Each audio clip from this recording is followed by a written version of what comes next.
Meus queridos irmãos, mais uma vez bom dia. Que a graça do Senhor nos ampare também nesse instante, onde vamos ler e refletir e ouvir a palavra do Senhor nosso Deus. Nessa manhã o Senhor tem uma palavra especial para nós casados, para o convívio no lar. Tem uma palavra especial para os jovens que pensam em edificar um lar. O livro de Provérbios, capítulo 14.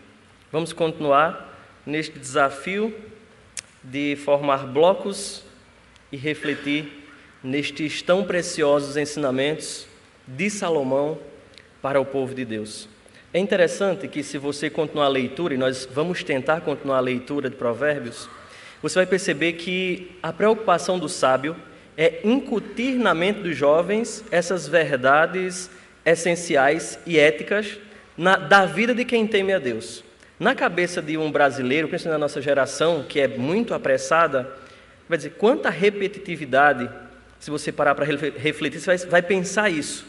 Mas é porque é uma preocupação do pai, é uma preocupação do sábio, de que isso fique, tipo assim, tatuado no coração do filho, de forma que não se apague, de forma que ele não se afaste de tão preciosos ensinamentos. Então, vez por outra, você vai perceber ele voltando ao mesmo ensinamento, usando uma nova metáfora, usando uma nova figura, ilustrando de uma forma diferente, mostrando uma consequência maior ou mais drástica, à medida que vai desenvolvendo os provérbios. Mas nessa manhã, eu quero ler o capítulo 14, versos de 1 a 15.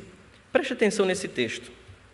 Diz assim: A mulher sábia edifica a sua casa, mas a insensata com as próprias mãos a derriba.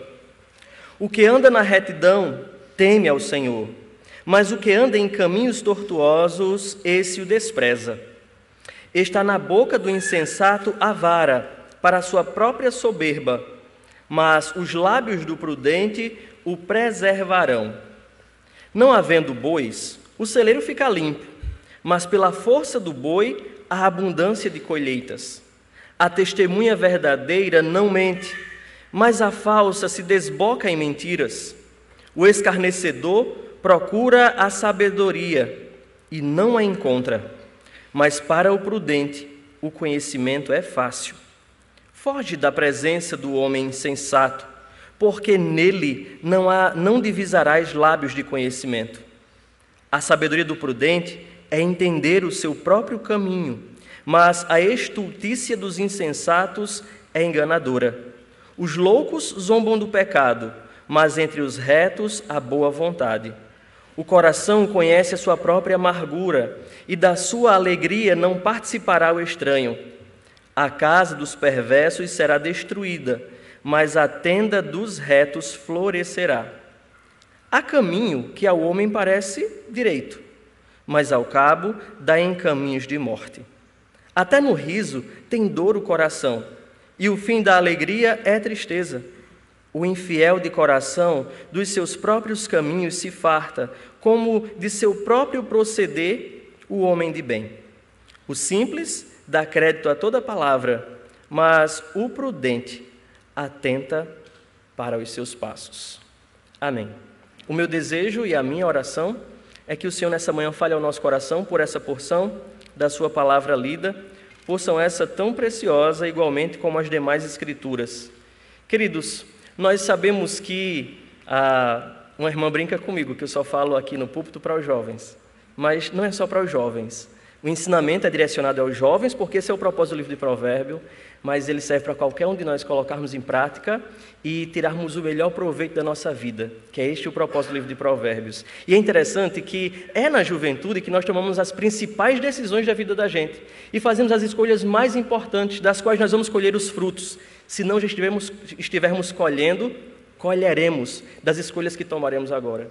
E uma das principais escolhas que nós tomamos quando jovem, e alguns deixam isso para um pouco mais tarde, com mais maturidade fazê-lo, é a escolha do esposo ou da esposa que o acompanhará para o resto de suas vidas. E é interessante que o nosso texto, ou por que não, o livro de Provérbios, está preocupado em dar bases ao jovem ou a quem for tomar decisões para fazer isso com consistência, com substância, com segurança, Ou, usando uma palavra sapiencial, com sabedoria.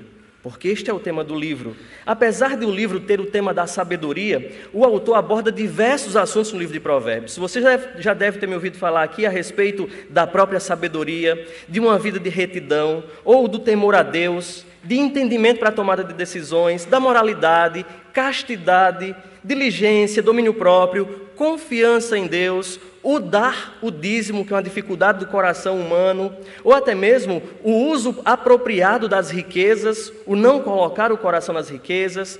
Provérbios nos ensina a considerar os pobres, a tratá-lo com respeito e dignidade, ensina a generosidade com as pessoas que são inimigas, a escolha de companheiros para a vida ou para os negócios, também a abstenção das mulheres más, o louvor das mulheres boas. Ele nos ensina quanto à educação de filhos. Eu poderia passar aqui os 40 ou 50 minutos do meu sermão falando de todos os temas que são abordados no livro de Provérbios. E dentre esses, todos são importantes, como o trabalho, a honestidade, a abstenção de ser preguiçoso, o pecado da preguiça em si, a justiça na prática, a prestimosidade, o contentamento, a jovialidade. Mas eu prefiro parar, porque são inúmeros os ensinamentos desse livro. Mas essa preocupação em todas essas práticas serem realizadas debaixo do temor do Senhor. Porque a preocupação do sábio é que o filho, ele possa voltar-se inteiramente para a sabedoria. E até mesmo a preocupação nessa nossa sessão é de que essa sabedoria seja aplicada na edificação do seu lar. A sabedoria de Provérbio não é qualquer sabedoria. Essa sabedoria não é aquela sabedoria terrena, como eu já falei no primeiro sermão, para quem lembrar. Não é aquela sabedoria empírica, moderna, que tem fim em si mesma, da qual Tiago, o autor do livro da Bíblia, no capítulo 3, vai dizer que é uma sabedoria terrena, humana, demoníaca, animal. Não é dessa sabedoria que Salomão trata. Mas ele trata aqui daquela sabedoria que vem do alto, daquela que é dom de Deus, que é oferecida pelo próprio Deus, da qual Tiago diz no mesmo trecho: pura, pacífica, tratável, indulgente, plena de misericórdia e de bons frutos, imparcial e sem fingimentos. É dessa sabedoria aplicável que nós tratamos aqui nesse capítulo 14, o texto lido. Essa porção, do 1 ao 15, ela pode ser dividida em duas partes e uma discordância entre os estudiosos da estrutura do texto. Eu vou seguir a estrutura de divisão de Bruce Waltke no comentário do livro de Provérbios. Depois você pode ouvir o vídeo Bruce Waltke e ver o nome desse autor, até procurar esse livro, que é um dos melhores comentários de Provérbios. E ele divide essa porção, que nós lemos do 1 ao 15, na primeira parte, admoestando os jovens a andarem com os sábios, a andarem nos caminhos da sabedoria revelada, ou seja, nos caminhos da palavra de Deus, para que possam edificar a sua casa. A segunda parte, que vai a partir do versículo 8, já não é mais uma admoestação, mas uma advertência, para que o jovem não se acompanhe e nem viva de aparências, fazendo o que os insensatos fazem, porque se agirem dessa forma, ao invés de edificarem suas casas, eles destruirão as suas casas. O texto ele é aberto com um versículo famosíssimo, que isolamos do contexto e usamos para instruir as meninas ou as próprias mulheres para dizer: sejam sábias, edifiquem as suas casas. Mas nós não podemos esquecer, o pai está falando ao jovem. O versículo 1 é uma exortação ao jovem sábio, ao filho homem, que ele quer que mantenha-se no caminho da sabedoria. E aqui ele dá diversas instruções, nesse trecho nós vamos ler, quanto à edificação de um lar no caminho da sabedoria. Por isso, diante dessas informações já apresentadas, eu queria convidar vocês a pensar sobre isso nessa manhã. Edificando um lar em sabedoria. E eu queria que aqueles que ainda não têm um lar prestassem bastante atenção. Um lar que eu estou falando aqui, a casa que o autor de Provérbios se refere, não é uma edificação construída pelos pedreiros, nem muito menos o ter filhos, como algumas vezes nós entendemos na Bíblia. Mas casa é uma referência ao lar, ao ambiente, ao progresso dessa família, seja numa tenda ou num apartamento, ou numa fazenda. É o lar dessas pessoas que o autor está se referindo quando ele diz: uma mulher sábia edifica a sua casa, logo na abertura do texto. Ele se concentra nessa ideia de edificar o lar, porque no versículo 11 do capítulo 14, ele mostra agora, falando da casa dos perversos, dessa casa daqueles que não temem a Deus, que será destruída. E este é o enfoque dessa passagem. Então, com base nessas informações, eu quero responder a pergunta: como nós podemos construir ou edificar um lar em sabedoria?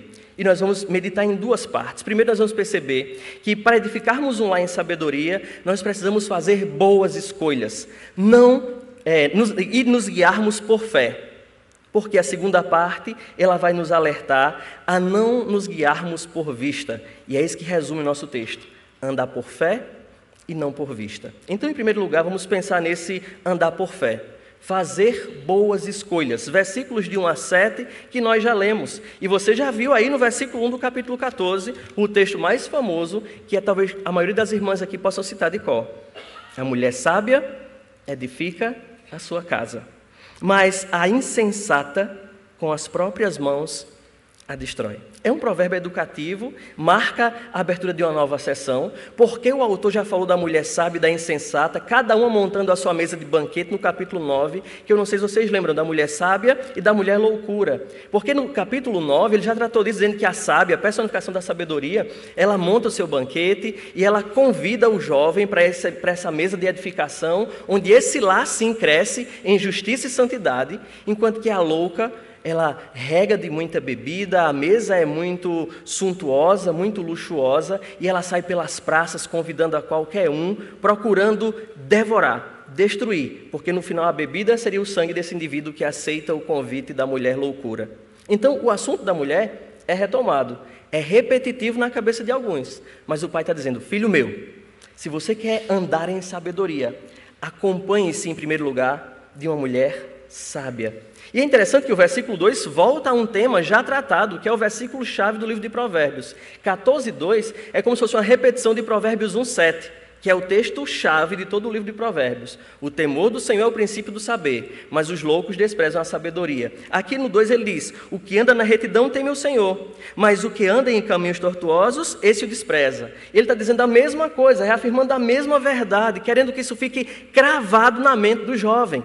Então, diante dessas verdades, eu quero saber que escolhas esse jovem pode tomar para edificar um lar em sabedoria. Em primeiro lugar, escolhas que dizem respeito ao casamento. Nos nossos dias, as pessoas, graças a Deus, têm voltado mais à prática de casar. Casar judicialmente, casar no religioso, como muitos falam. Porque houve um tempo banalizado, muito banalizado, que as pessoas resolviam: vamos juntar os trapos. E resolviam morar na mesma casa, e enquanto der certo a gente está junto. Quando não der mais certo, a gente não vai ter burocracia para separar. A gente tem, graças a Deus, tem diminuído o número de casamentos, tem aumentado, graças a Deus. Mas há um problema ainda. Quando eu não encontro no meio dos filhos de Deus um que me agrade na aparência e no caráter, eu vou buscar no meio dos filhos que não são de Deus. Vocês entendem o que eu quero dizer? No meio dos pecadores. Esse texto do versículo 1, mais uma vez, o pai está preocupado com a vida do jovem, do filho ou da filha. E ele quer que esse jovem, ele chama a atenção do filho para a importância de se ter uma boa esposa, ou de se ter um bom marido. Nós já vimos no capítulo 12 que essa mulher sábia, ou essa mulher temente a Deus, é aquela que vai edificar a vida do marido lá fora, na sociedade. Nós sabemos que o papel de marido e mulher, diferente de como prega essa sociedade pós-moderna feminista, que diz que as mulheres têm que ser livres de todas essas amarras, nós sabemos que Deus criou homem e mulher iguais em ser. Não há um mais importante que o outro, nenhum mais competente do que o outro, mas que Deus deu a homem e mulher funções diferentes na família. E homem e mulher, quando eles resolvem viver no temor do Senhor, eles têm papéis complementares. O homem não consegue fazer ou ser o que Deus prescreveu para que a mulher fizesse. Nem a mulher consegue ser e fazer o que Deus prescreveu para que o homem fosse e fizesse. E por isso o pai está preocupado com esse filho, para que ele escolha uma boa esposa, uma esposa sábia, não uma esposa insensata, para que ele olhe logo para o fim de todas essas coisas, para que ele julgue todas essas coisas. Ele é colocado diante do jovem, é colocado diante daquele jovem duas opções de esposas.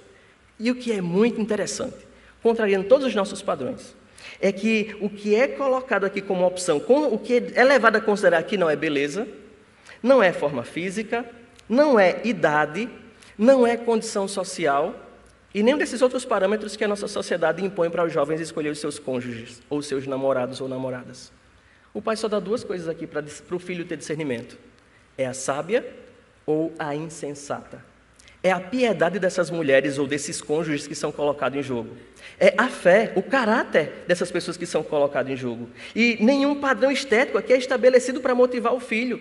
A consequência das ações dessas mulheres é que são apresentadas. Uma vai edificar o seu lar. Uma vai lhe fazer sobressair socialmente, como ele já colocou no capítulo 12. Mas a outra vai sugar o seu sangue e destruir a sua reputação na comunidade. Porque nessa jovem ou nessa mulher não há o temor do Senhor. Então a primeira escolha que ele coloca do filho é quanto ao cônjuge. A primeira das decisões importantes da vida do jovem. A gente muitas vezes está pensando, a primeira escolha importante da vida dele é o curso que ele vai fazer na faculdade. A outra escolha importante é se vai cursar no Brasil ou no exterior.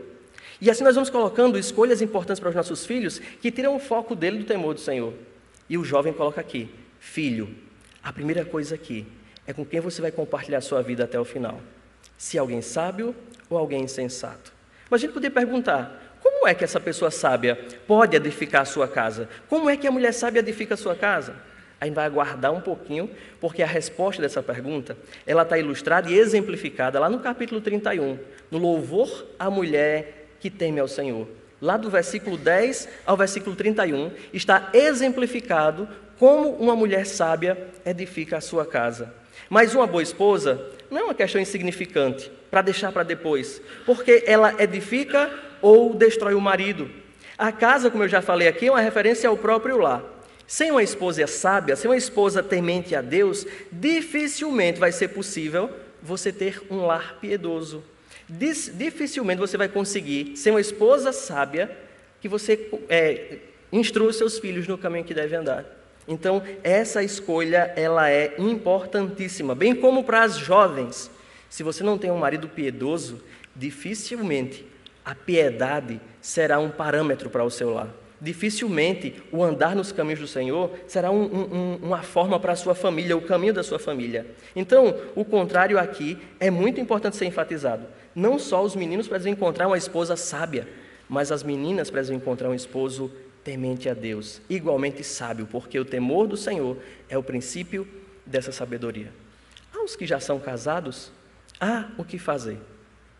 Paulo instrui as mulheres que se converteram tendo um marido incrédulos. E essa aplicação, Pedro fala a mesma coisa. Ore por ele, que a sua vida dentro do lar seja o evangelho personificado, para que o seu cônjuge veja no seu modo de agir e ouça das suas orações e tema ao Senhor também, ou possa ser alcançado pelo evangelho. Mas aqui dentro de nós está essa primeira escolha. Com quem casamos? Com quem casamos diz respeito diretamente se o nosso lar será edificado em sabedoria ou em piedade. Impiedade, eu quero dizer. Mas não somente essa decisão, essa escolha é colocada diante do jovem para que ele edifique o seu lar em sabedoria. Para que ele edifique o seu lar em sabedoria, além dessa escolha quanto ao cônjuge, o versículo 2 nos mostra a atitude desse jovem em relação a Deus. A segunda escolha é quanto aos caminhos, se ele vai trilhar caminhos de piedade ou de impiedade, que é isso que é apresentado no verso 2. O que anda na retidão teme ao Senhor, mas o que anda em caminhos tortuosos, esse o despreza. E eu gosto muito desses paralelismos antitéticos, como eu já falei aqui, porque se você atentar, o caminho do Senhor é um caminho só, é o caminho da retidão. Mas o caminho de quem não teme a Deus são caminhos duvidosos, caminhos de experimentações, caminhos incertos, é o que é colocado aqui nesse plural. Caminhos tortuosos, aqueles que não consideram a Deus em suas escolhas. E esse provérbio está contrastando um estilo de vida piedoso com o estilo de vida dos ímpios, pela metáfora caminhos, reto e tortuoso. A piedade aqui, ela está sendo contrastada diretamente com essa impiedade. E a ética construtiva com a do comportamento destrutivo, porque é impossível separarmos os atos das consequências. Se você não teme a Deus, a consequência é destruição. E eu não faço isso para tocar terror em ninguém, porque conversão não vem por medo, mas de fato por respeito a Deus. Então, o plural caminhos vai sugerir isso para a gente, de que a pessoa que despreza o Senhor, ela não tem um rumo fixo, ela não sabe para onde vai. É para onde o espírito da época soprar, ela direciona as suas escolhas. É para onde a moda diz, ela direciona o seu rumo. Então, aqueles que temem a Deus, eles têm um caminho fixo, traçado pela lei do Senhor. Mas aqueles que não temem a Deus, eles vagueiam de acordo com as suas concupiscências. Eu me lembro do Salmo 1, versículo 4, quando em contraste com a árvore plantada junto às águas, o autor diz: os ímpios não são assim, são porém como a palha que o vento dispersa. E aí eu estava conversando com um jovem essa semana e disse: olha, uma palha que o vento dispersa, só me vem à mente quando eu era criança aqueles desenhos do Pica-Pau. Quando ele estava numa cidade de faroeste, assim, uma cidade abandonada, que soprava o vento e passava aquela palhinha. E para onde o vento soprar, a palhinha vai, seca, sem vida, sem raiz, sem referência. E é assim que os jovens do nosso tempo têm vivido, sem referência ética e moral. E nós vemos jovens caminhando para a destruição, eles se destroem pensando que estão desfrutando de prazer. Nós vemos jovens entrando cada vez mais na depressão, na síndrome do pânico, porque eles não têm referências, raízes, bases sólidas. Por quê? Não temem a Deus. Escolheram o caminho da impiedade. Eis dois caminhos, eis a porta larga de vários caminhos, mas também apresentado o caminho estreito, aquele que conduz à vida. Escolhei, pois, hoje a vida. É isso que nos exorta a nossa segunda escolha, a nossa segunda decisão. Essa pessoa é uma abominação ao Senhor, aquela que trilha vários caminhos, porque para o Senhor ele não pode ter comunhão com Ele, ele não pode se aproximar de Deus, como nós já vimos no capítulo 3 de Provérbios. Essa pessoa, ela revela suas afeições religiosas não por sua ética. O ímpio revela a sua relação com Deus pelas suas atividades culticas. Ele não vai tentar julgar as pessoas: mas fulano é uma pessoa tão boazinha, ele socorre os necessitados, ele faz isso. Nós sempre avaliamos as pessoas pelas suas qualidades éticas, mas essas pessoas, elas são julgadas por Deus por suas atividades culticas. Eles não se relacionam com Deus como um padrão de criador e criatura, ou de adorado e adorador. Eles simplesmente são alheios a Deus, ou ignoram a existência de Deus. Terceira escolha que são colocadas diante dos jovens para que edifiquem um lar em sabedoria. Vamos ser repetitivos novamente? As duas já foram repetitivas, não sei se você prestou atenção. Quanto a quem vai lhe acompanhar, a esposa, ele já falou isso muitas vezes. Agora, quanto ao temor ou à impiedade. Vem uma terceira, repetitiva também, que o pai quer colocar na mente do filho. Escolhas que dizem respeito ao discurso. Quem é casado aqui sabe. O que a gente fala e a forma como a gente fala, numa conversa com a esposa ou com o marido, isso diz muito o resultado dessa conversa. Se vai terminando uma conversa simples e num tom amigável, ou a forma como falamos pode provocar no outro uma reação mais grosseira. Então, o pai está atento a isso. E ele ensina ao filho: a forma como você fala, meu filho, isso é muito importante. Ele diz no verso 3: está na boca do insensato a vara para a sua própria soberba, mas os lábios do prudente, esses preservarão. Vê que paralelo interessante? É mais uma vez um paralelo antitético. Enquanto a língua do homem é considerada uma vara, ele se refere à língua aqui do insensato, que vai ser para a sua própria soberba e destruição. Ele faz agora, e mesmo a comparação agora com outra figura usando lábios, se referindo ao prudente como preservador, algo que purifica, que guarda, que faz até mesmo viver. E é um paralelismo que contrasta agora os efeitos punitivos do discurso do insensato e arrogante com a proteção proporcionada pelo discurso do homem sábio, da moça sábia. E é interessante que ele usa uma figura de linguagem aqui, a metonímia, que usa boca e lábios para se referir ao discurso, a forma como nós falamos. O discurso do indivíduo protege ou destrói, é o que ele quer mostrar aqui, que nós já vimos aqui no livro de Provérbios. Mas é acrescentada aqui essa ideia nova, uma ilustração nova, uma metáfora nova. É tanto que nós olhamos para Tiago, que é tipo um provérbio do Novo Testamento, ele diz que a língua, ele vai dizer, é fogo incontido, é como um leme. Mas vê qual é a figura que Provérbios usa agora, que Salomão usa agora. A língua é como uma vara. Vara aqui é aquilo que é usado para açoitar. E o açoite aqui sai da boca da pessoa para as costas dela mesma, é o que ele está dizendo no versículo de número 3. Esse perverso aqui, ele, por causa do orgulho dele, a vara de sua boca fere a ele mesmo. Ele é o seu próprio inimigo. E esse discurso dele, além de prejudicá-lo, esse discurso também prejudica as outras pessoas, através desse discurso indiscreto, um discurso insultuoso, ou que insulta as outras pessoas, provocando as outras pessoas a reagirem com raiva, com escárnio, com desdém, ou até mesmo com vingança. O pai está dizendo: meu filho, você quer ter uma boca de insensato que vai lhe punir na sua caminhada, que vai causar dissensões dentro do seu lar, que vai levar o seu lar a cair? Ou você quer ser como os sábios e se acompanhar dos sábios e andar por fé e ter um discurso prudente? Nós já vimos o que significa a palavra prudente. Aquela pessoa que pensa no fim das coisas antes de dar o início a elas. E o pai está lembrando ao filho disso. O discurso do filho precisava ser assim. Através dessa descrição cautelosa, os sábios protegem a si mesmo. Através de um discurso cauteloso, de palavras pensadas, que eu já falei aqui. Sejamos prudentes quanto ao falar. Atentemos para o nosso falar. Lembra daquela frase? Falar na hora certa, a coisa certa, com a motivação certa. Às vezes nós falamos a coisa que é certa e verdadeira, na hora errada, com a intenção errada, para provocar uma atitude errada nas outras pessoas. Então o pai está chamando a atenção para isso. Quer edificar um lar em sabedoria? Seja cauteloso quanto ao seu falar.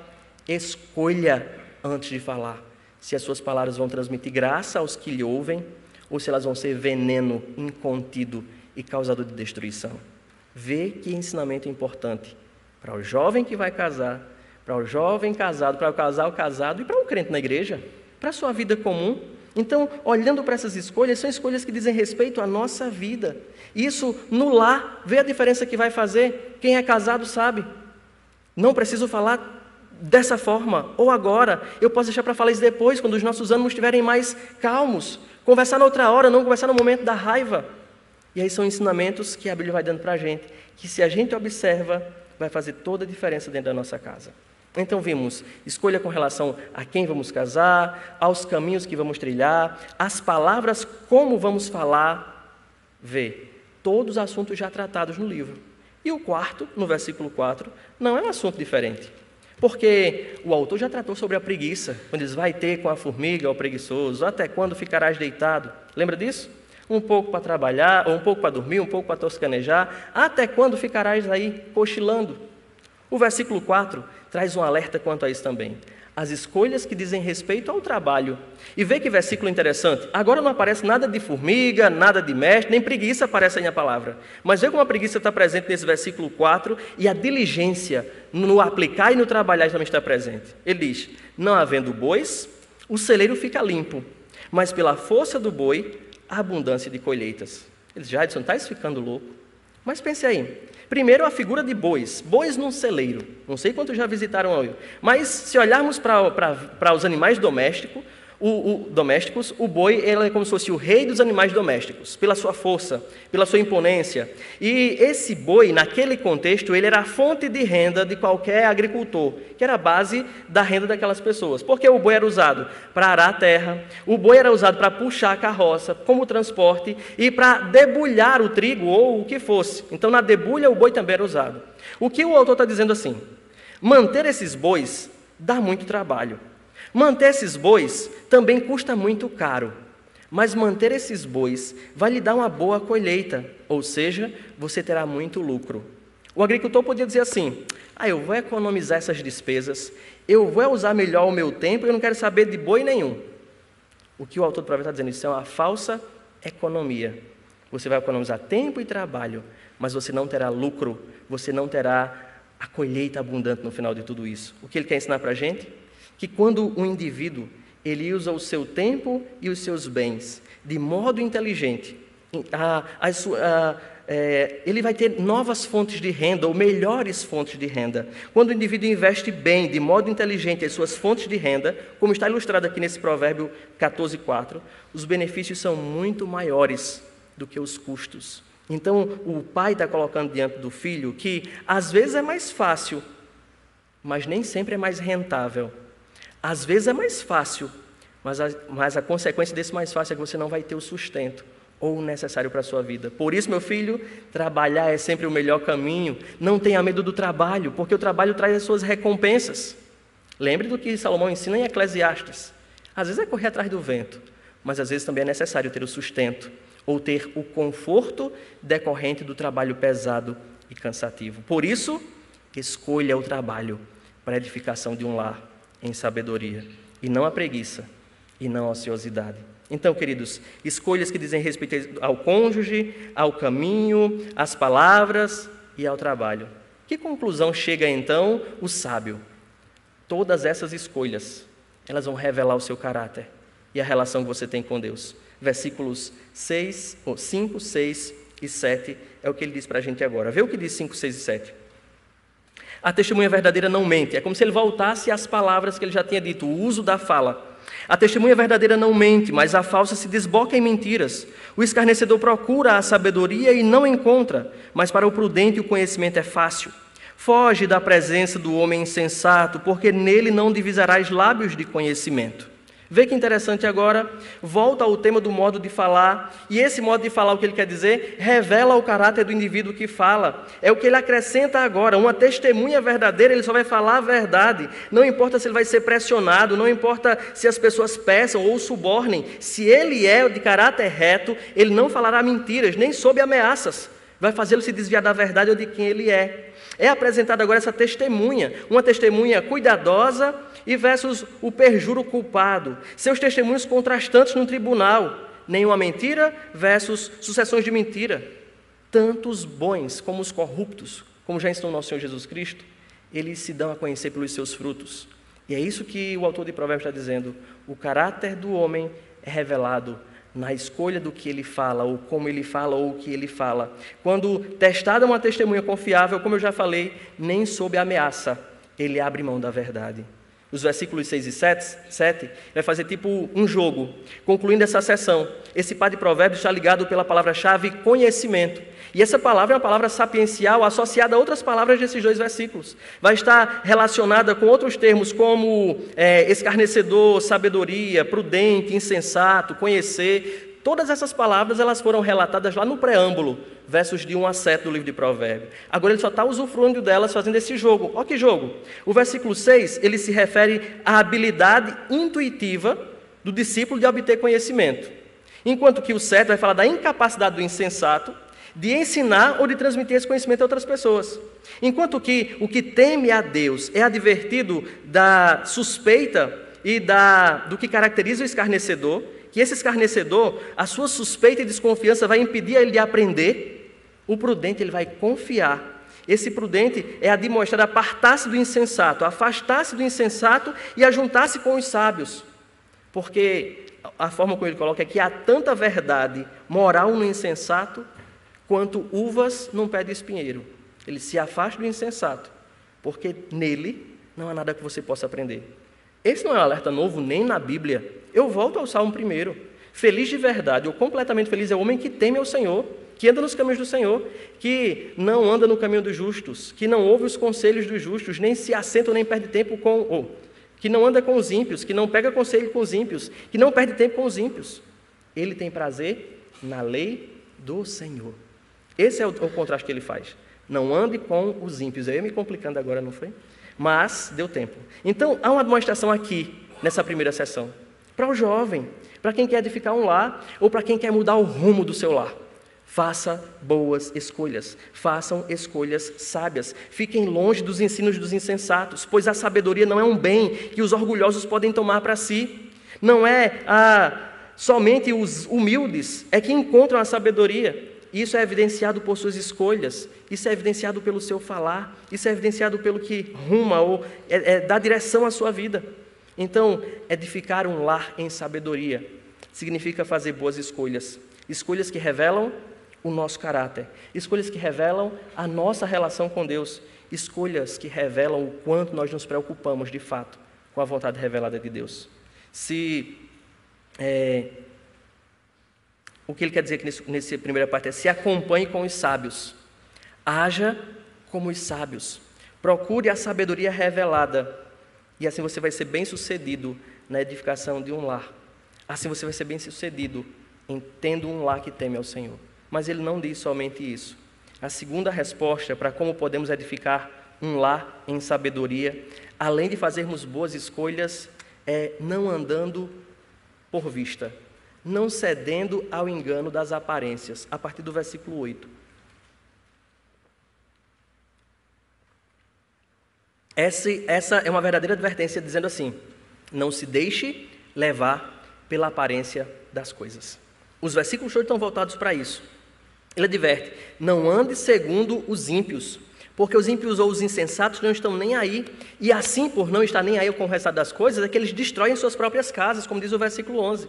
Essa unidade fala diretamente sobre o engano, ao contrastar a sabedoria dos prudentes em observar as consequências de seus caminhos, com a estupidez, eu vou usar essa palavra, ou a estultícia dos insensatos, que enganam a si mesmos e aos outros que dão créditos a ele. Olha o que diz o verso 8. A sabedoria do prudente é entender o seu próprio caminho, mas a estultícia dos insensatos é enganadora. Os loucos, eles zombam do pecado, mas entre os retos há boa vontade. O coração do homem, ele conhece a sua própria amargura, e da sua alegria não participará o estranho. A casa dos perversos será destruída, mas a tenda dos retos florescerá. Há caminho que ao homem parece direito, mas ao cabo deste mesmo caminho é morte. Até no riso tem dor o coração, e o fim da alegria é tristeza. O infiel de coração dos seus próprios caminhos se farta, como do seu próprio proceder o homem de bem.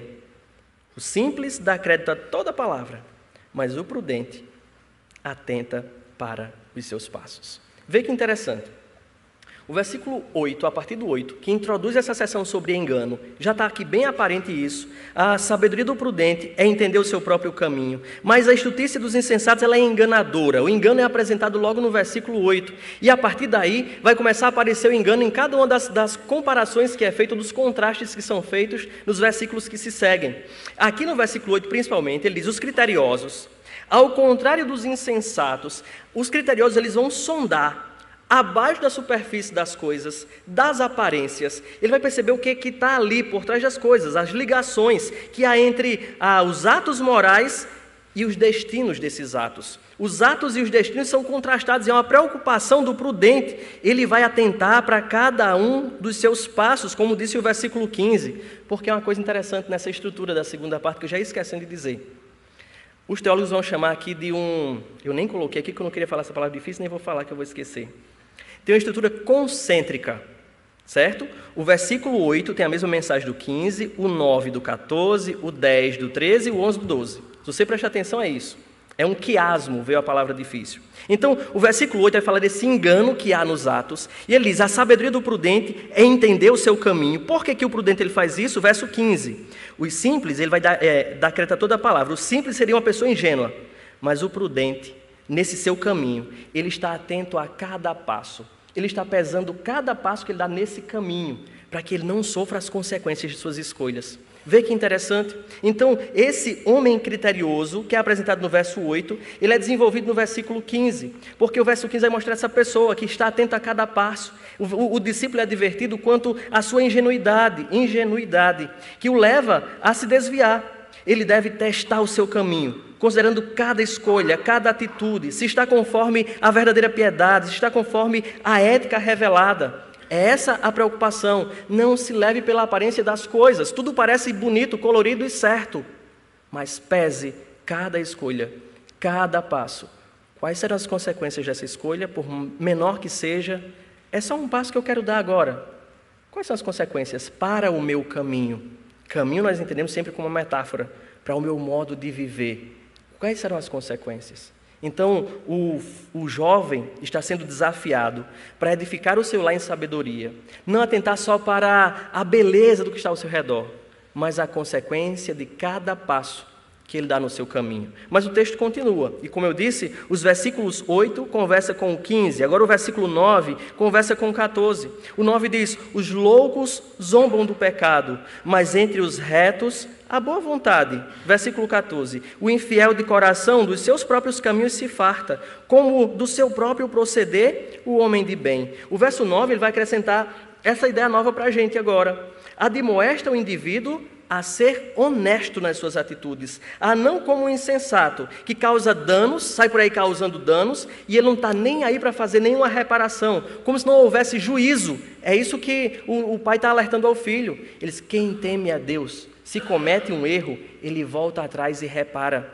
Mas aqueles que não temem a Deus, eles vivem como se não existisse juízo, eles não pesam suas ações, eles não estão preocupados com o fim das coisas, eles zombam do pecado, é o que diz o versículo 9. Que história de pecado? Isso é coisa que você criou na sua cabeça. Que negócio de inferno? Isso não existe não. Vamos viver a vida e vamos curtir a vida.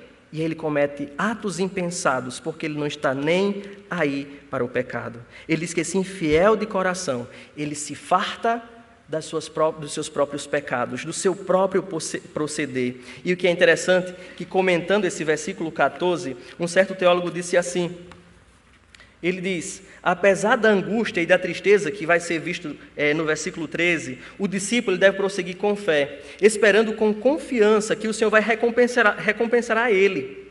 Mas os apóstatas, aqueles que não temem a Deus, eles também serão recompensados.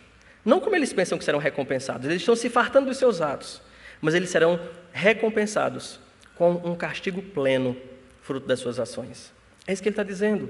Eles têm uma estimativa boa, mas essa estimativa que eles nutrem na mente deles é enganosa. As pessoas honestas, elas não se envolvem em situações nas quais se expõem à culpa ou possam sofrer o dano. Se as pessoas que temem a Deus erram, elas são ensinadas pelo próprio Deus a se arrependerem e a tentar a reparar o seu erro de modo apropriado, da melhor forma possível. Queridos, aqueles que temem a Deus, quando eles cometem qualquer engano, eles não vão escarnecer daquele que foi alvo do seu erro. Eles vão tentar reparar através de uma atitude nova. Mas vê como agem os insensatos. Os insensatos são escarnecedores. Eles não fazem reparações. Não encontram nenhum favor e nenhuma aceitação diante de Deus essas pessoas. A harmonia benevolente dos honestos vai ser contrastada com a discórdia zombeteira e egoísta que há entre os insensatos.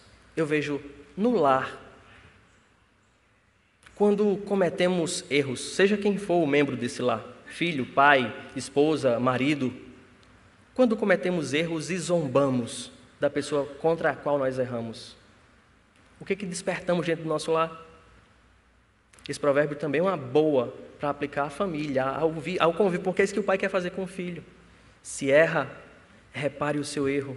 Esse é o melhor caminho para edificar um lar em sabedoria. É a reparação do erro, é o pedir perdão, é o consertar a besteira feita.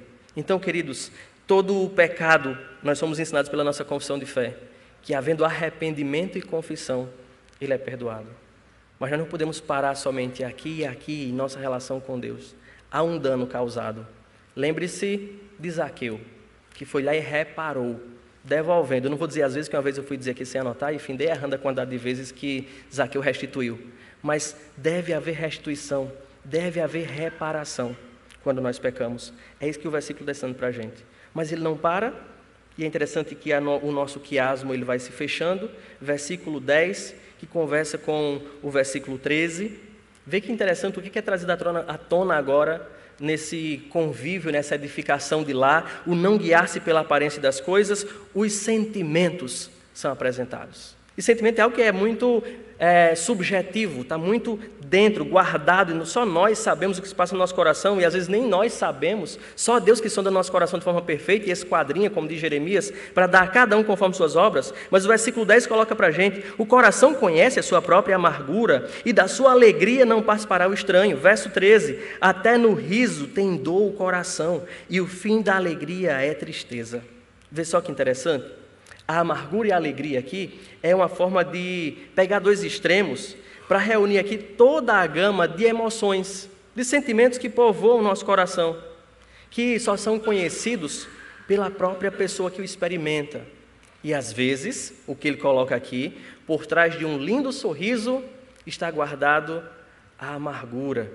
Só quem prova essa amargura é quem o desfruta. É interessante, os mecanismos emocionais, seja intelectuais, os religiosos, morais, de cada pessoa, eles são muito complexos. Falar disso é muito complexo. São muito internos, são muito individuais. Para que a gente possa tentar experimentar de fora, ou ler de fora. E aqui eis a razão de, às vezes, haver muito conflito. A gente lê muito a aparência das pessoas. A gente não gasta tempo com as pessoas para conhecê-las ou para ouvi-las. Isso dentro do lar, muitas vezes, interpretamos as ações do nosso cônjuge, ou do nosso namorado ou da nossa namorada, de forma muito equivocada, até mesmo dos nossos amigos. Nós não temos paciência para ouvir, ou para saber o que de fato se passa com aquela pessoa. E o verso 10 e 13 é um alerta para isso. Para que a gente sabe que somente Deus é que conhece o coração do homem.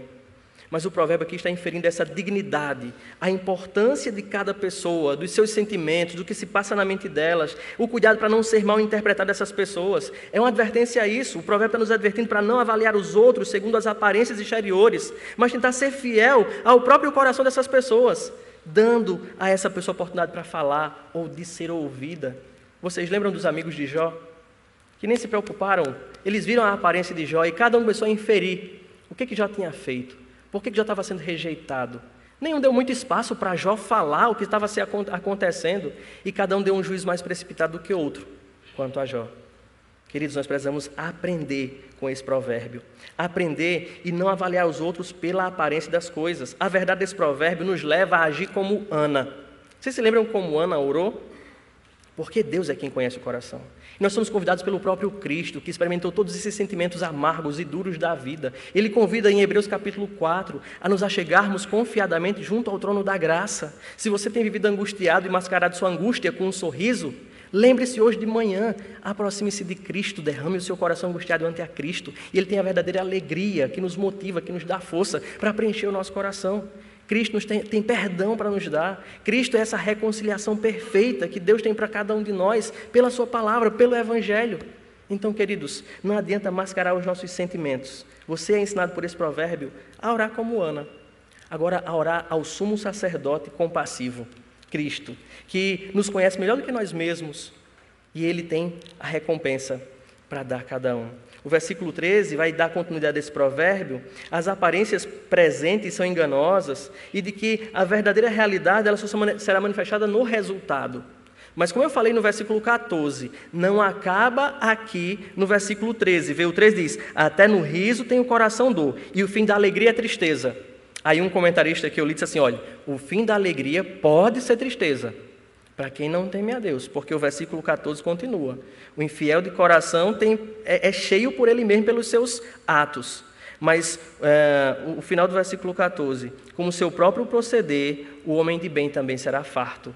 Então há uma alegria prometida para aqueles que confiam no Senhor.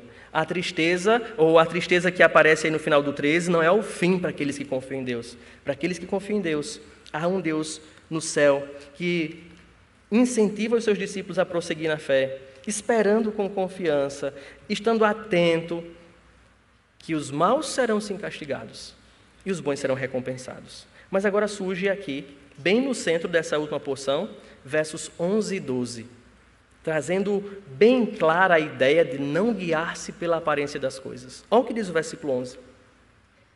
A casa dos perversos será destruída, mas a tenda dos retos florescerá. Há caminho que ao homem parece direito, mas ao cabo dá em caminhos de morte. Aqui está, bem diante dos nossos olhos, se a gente prestasse atenção nas nossas leituras, essa ideia de aparência não leva a nada, de que as aparências enganam. Lembra do que Samuel age quando vai eleger Davi? E o que Deus diz a Samuel? Deus não vê como o homem vê a aparência das coisas. Deus vê o coração. Deus conhece quem nós somos perfeitamente. Olha o verso 11 diz, a casa do perverso será destruída, mas a tenda dos retos florescerá. Se tu estivesse passando na rua e tivesse uma casa e uma tenda, vê a comparação. Qual das duas se dava mais crédito? A tenda naquele contexto, vocês já leram o Antigo Testamento, sabe que havia uma cultura de morar em tendas quando eram nômades. E tenda geralmente naquele contexto era uma vara central e cercada de peles, de couros, essas coisas, e com divisórias muitas vezes. Era a base da habitação do povo de Deus quando eram nômades. Depois eles foram convidados, quando se estabeleceram na terra, para fazer a festa das cabanas. Era sair de suas casas e passar uns 7 dias morando em tendas. Então tenda é algo muito inseguro, transitório, mas olha a comparação que o autor faz para dizer não se leve ou não seja levado pela aparência das coisas. Qual é o fim de uma casa? Vê a história dos 3 porquinhos, né? Só que é o contrário lá, né? A de madeira cai primeiro e tal. Mas o que ele quer mostrar? Aquela casa segura de tijolo, nessas coisas todas não. Porque o lar daquele que teme a Deus pode ser uma tendinha e isso vai florescer. A ideia de florescer é ver aquela ideia da profecia de Isaías, quando está falando da vinda do rebento de Jacó, que diz que vai florescer. A ideia de gerar nova vida, de prosperar, de dar fruto. É o que ele está dizendo no versículo 11. Aquela casa do perverso, que o salmista diz, até quando, Senhor? Eu que faço a tua vontade, estou aqui padecendo, e o ímpio vai prosperar. É a resposta. Olhe, a casa dos perversos, essa casa que está sendo edificada por uma esposa insensata, que derruba com as próprias mãos, são as ações dela que derrubam a casa, que a destrói, é o que ele está dizendo aqui. A aparência pode ser bela, uma casa bem edificada, com um alicerce bem forte, mas para Deus não existem essas coisas. Se não há temor de Deus, será destruído. Lembra do Salmo ainda? Porque os perversos não prevalecerão no juízo, nem os pecadores na congregação dos justos. A ideia de prevalecer, nós aprendemos em Apocalipse com Leandro Lima, é de permanecer de pé na presença de Deus. E ele vai dizer aqui para a gente agora no 11, mas a tendinha dos retos é alvo dessa promessa, do reverdecer. Igual a vara de Arão que estava guardada na arca, que saiu flores novamente, um galho de amendoeira. Então é a ideia de gerar flores, de reviver, de gerar vida. Essa é a promessa para aqueles que não seguiam pela aparência. Porque agora vem o verso 12, eu ia beber água, já desisti. Porque o verso 12 vai fechar essa comparação. Ele adverte o discípulo a não andar segundo a aparência, e ele apresenta agora claramente o motivo para não fazer isso. É o fim do caminho. O fim desse caminho gera morte. O provérbio usa essa metáfora, uma metáfora como se fosse uma jornada, de caminhos que nós escolhemos para a vida, da jornada para a vida. Há caminhos, no plural, ao homem, que parece ser até caminho direito. Há caminho, na verdade, no singular, mas ao cabo dá em caminhos. E eu quero que você lembre de caminhos, a mesma ideia que nós já vimos, a ideia de incerteza, de ser guiado pelo Espírito da época. São esses caminhos que se divorciam do caminho de Deus, é o que ele apresenta aqui. É aquele que avalia a vida por sua própria conta e as suas consequências sem base nenhuma no Senhor. O plural caminhos identifica o caminho que aquela pessoa escolheu, a jornada que ele escolheu para a sua vida, que ele considerava correta aos seus próprios olhos, em vários comportamentos, que na verdade são tortuosos e pecaminosos. O resultado está diante dele, bem claro, diante de nós. Gera morte. Queridos, a confiança no Senhor, o temor do Senhor é o princípio do saber. E isso vai ser e fazer toda a diferença na edificação do nosso lar. Na edificação do nosso lar, nós não podemos nos guiar pela aparência das coisas. Nós precisamos pesar cada passo. Nós não podemos nos guiar pela aparência dos sentimentos das pessoas, porque isso vai gerar essas discórdias e dissensões, porque elas não revelam, muitas vezes nós não revelamos os nossos verdadeiros sentimentos nas nossas expressões. Nós precisamos gastar tempo nos conhecendo para não ser levado pela aparência das coisas. Eu fico olhando para esses 15 versículos que lemos e eu vejo quantas aplicações desafiadoras para a nossa vida particular e para o nosso lar. Olhando primeiro para a nossa vida particular, eu fico vendo assim, será que você e eu, que nós temos levado a sério e vivido como deve ser vivido a nossa relação com Deus? Ou como temos nos relacionado com Deus? Será que só nos encontramos com Deus uma vez por semana, no domingo, e vivemos a vida assim, sabe, como se não existisse? E eu falo isso nas nossas escolhas que tomamos durante o dia. Nós não avaliamos os nossos passos. Vê, nós estamos numa jornada e ela é feita por passos. Para onde os seus passos têm lhe conduzido? Eles deviam ser evidência da sua relação com Deus. Olhando para a sua relação com Deus, pela leitura dos seus passos, como é a sua relação com Deus? Você leva Deus a sério em cada passo da sua jornada? Em nossas escolhas? Não há como divorciar a nossa vida particular ou a nossa vida secular da nossa vida religiosa ou da nossa relação com Deus. Há uma vida só e a nossa vida é de fé, porque quem não anda por fé está pecando. As nossas escolhas revelam o nosso caráter. Isso vem ser lembrado a nós nessa manhã. Mas não somente isso. Nós não podemos, e aí é um desenrolar disso, nós não podemos dizer que somos de Deus. Não podemos dizer que somos de Deus e entregar a nossa vida ou a nossa relação, ou nos entregarmos a uma relação mista, por exemplo. E quando eu falo em relação mista, eu quero falar assim para os jovens, namoro misto, mas isso se estende para a vida comercial, relações mistas também nessas áreas, escolhas de parceiros para todas as áreas da vida. Nós não podemos dizer que somos de Deus e nos entregarmos a relações mistas. Não podemos dizer que somos do Senhor e trilharmos o caminho dos ímpios. Não podemos dizer que somos do Senhor e tagarelar por aí, ferindo as pessoas, destruindo as pessoas e se tornando uma pedra de tropeço para o Evangelho muitas vezes. Não podemos dizer que somos do Senhor e nos entregarmos à preguiça, ao ócio. Não podemos dizer que somos do Senhor e viver como se Ele não existisse, como verdadeiros ateus.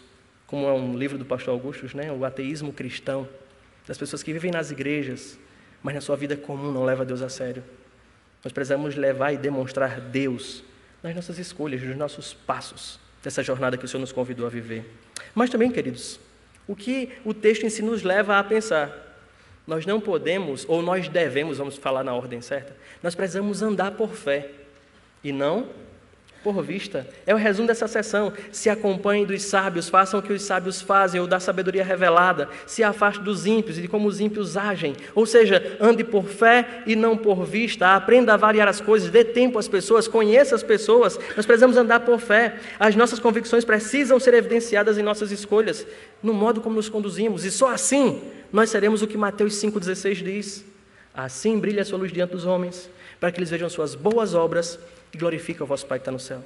Se as nossas convicções não influenciam nas nossas escolhas e no modo como nós rumamos a nossa vida, nós nunca seremos esses luzeiros que o Senhor Jesus nos desafiou a ser. Nós precisamos, em todas as coisas, evidenciar a graça de Deus nas nossas vidas, e que é derramada abundantemente sobre nós. Nós precisamos edificar as nossas vidas, o nosso lar em sabedoria, pensando em lar. Quantas aplicações nós podemos tirar daqui? Eu podia primeiro pensar na prudência. Prudência no trato com o outro. Às vezes agimos muito por impulso, tipo, discordando para tirar sangue. A gente vai em cima do cônjuge com palavras duras, amargas, às vezes com a faca da vara da língua, para açoitar o outro. Lembra para quem é que a vara é? Para as costas de quem fala de tal forma. Somos imprudentes muitas vezes no falar. Nós precisamos ser também no nosso relacionamento mais cauteloso. Cauteloso no julgamento, na leitura que fazemos dos sentimentos que o outro revela. Ou às vezes nós criamos na nossa mente um ideal de pessoa no nosso cônjuge e julgamos o nosso cônjuge pelo ideal que nós criamos na nossa mente, não conhecemos, não conversamos, não nos relacionamos e colhemos o fruto dessa criação da nossa mente, idealizamos uma pessoa e cobramos dela, ela nem sabe que estamos cobrando dela, porque não conversamos ou não nos conhecemos direito. Que outro desafio? Reparar os erros. Nós erramos, minha gente, nós somos pecadores. E quando erramos, muitas vezes somos orgulhosos. Tipo, vira de costas, não vou falar essa semana. Se quiser que fale comigo. E às vezes a gente que erra. Isso pode ser aplicado a todos os nossos relacionamentos. Nós precisamos reparar os nossos erros. É tipo, tomar consciência, eu pequei, se eu me convenço do meu pecado. E chegar para a pessoa e pedir perdão e encontrar lugar de arrependimento diante dela, para ser aceito também. E ambos viverem em paz. Nós precisamos também, dentro da nossa casa, avaliar os nossos passos, para ver se eles condizem com a jornada que nós queremos para o nosso lar. Os maridos, como os cabeças, que filosofia de vida a sua jornada com o seu lar tem? As esposas, como as auxiliadoras capazes e competentes, como que o poder executivo do lar, elas é que têm a habilidade de conduzir o lar na piedade e socialmente muitas vezes. É o poder executivo do lar, é a esposa. Esposas, avaliem os seus passos nessa condução, como filhos, como pais. São tantos os desafios, mas eu queria encerrar lembrando disso. Em todas as nossas incompetências. Hebreus 4,16, 4,15. Acheguemo-nos, portanto, confiadamente junto ao trono da graça, a fim de receber socorro e graça em ocasião oportuna. Se nós não temos conseguido viver esse ideal, nós temos um ajudador, o Espírito de Deus, que pode sim nos aperfeiçoar, nos ajudar a colocar todas essas verdades em prática nas nossas vidas. Então, queridos, é a Ele que nós precisamos recorrer, ao Senhor Jesus Cristo, que perfeito esposo Ele é apresentado para a sua igreja. Que Ele tenha misericórdia de nós e que nós sejamos achados na jornada dos sábios. Que o Senhor nos ajude. Em nome de Jesus.